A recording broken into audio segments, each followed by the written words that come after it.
বিসমিল্লাহির রহমানির রহিম।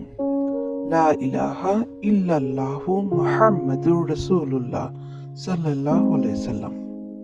আজ আমরা আলোচনা করব কালেমা তাইয়্যিবা নিয়ে। কালেমা অর্থ বাক্য। কালেমা ইসলামের প্রথম খুঁটি। কালেমা তাইয়্যিবা আমরা সকল মুসলিমরাই জানি। এমনকি আমাদের ছোট ছোট ছেলে মেয়েরা যখন কোরআন শিক্ষা করতে যায়, প্রথমেই তাদের কালিমা শিক্ষা দেয়া হয়। কালেমা তাইয়্যিবাকে শাহাদা বাক্যও বলা হয়।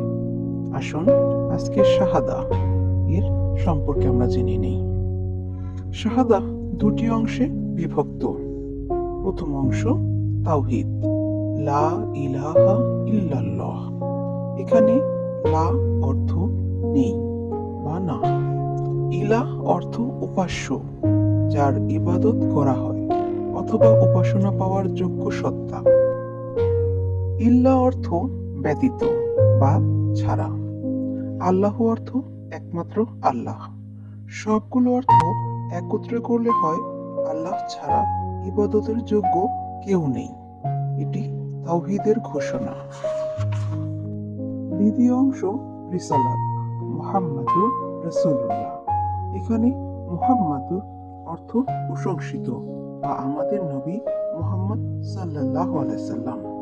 রাসূল অর্থ প্রেরিত দূত বা বার্তা বহনকারী। আল্লাহ অর্থ আল্লাহর।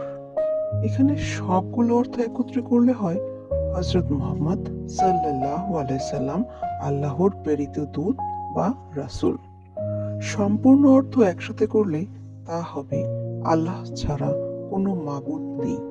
হযরত মুহাম্মদ সাল্লাল্লাহু আলাইহি সাল্লাম আল্লাহর প্রেরিত রাসূল। কালেমা তাইয়্যিবার তাৎপর্য অনেক। যেমন এই কালিমা ইসলাম গ্রহণের মূল দরজা, ঈমানের ভিত্তি, মানুষের সৃষ্ট উদ্দেশ্য স্মরণ করায়, হৃদয়ে আচার আচরণ ও জীবনের দিক নির্ধারণ করে। কোরআনে বারবার বলা হয়েছে আল্লাহ ব্যতীত কোনো উপাস্য নেই। এটি ইসলামের সবচেয়ে বড় সত্য ঘোষণা। আশা করি কিছুটা হলেও কালেমা তাইয়্যিবা সম্পর্কে জানাতে পেরেছি।